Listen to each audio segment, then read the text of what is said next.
Alright guys, here we are with the top of the radio off now, and I would like to show you here what I found just by quickly looking at it. So, see, when I turn it on without a tape in there, obviously nothing happens. But just to demonstrate that it does work with the top off, I wasn't sure if it was or not gonna work, but it does. So, see here's what I was talking about. That's your idler reel. And that's your main reel right there.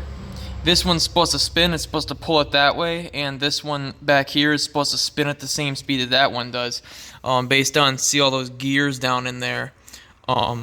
See if I can get a, here we go, down in there, it's got that gear, and it's got all these other gears in here. See those gears down in there, right there, right there. All that moves this reel right here at the same speed that one does. So when I put this tape in here,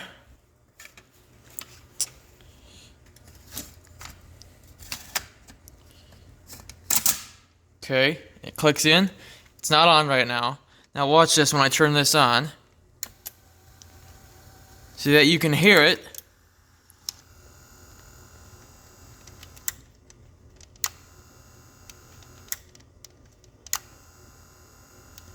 It wants to move, right? It's on right now. I've got the radio on.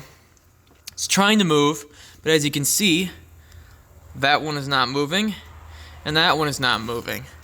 And the gears aren't moving either. Nothing's moving. Something is stuck, and it's causing it to not play. So what I'm going to show you here is what I noticed is those gears down there. Watch when I hit this power switch. You see it?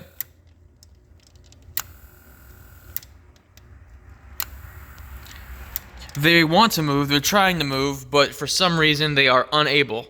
So, for what I'm gonna do here, from here, is I'm going to take the bottom of the radio off, since there are 2 screws or 4 screws holding this deck in. This is the actual, this mechanism right here. This is the actual tape deck. The whole unit is a stereo unit or a radio. But the actual deck itself is just this mechanism, and it's held in here by 4 screws.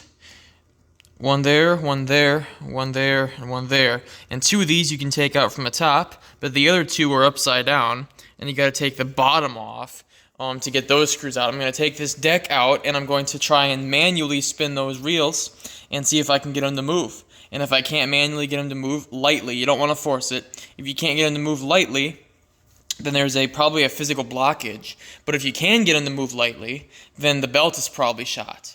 But this shows that something definitely isn't right, because that should be moving. You can hear the motor going. This is the motor, and you can hear that it's on. It's trying to move it, so the motor isn't faulty like I thought it might be. But yeah, the motor runs. But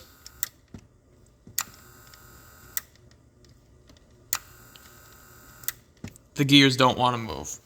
So, I'll see you in part 3 when I get this apart.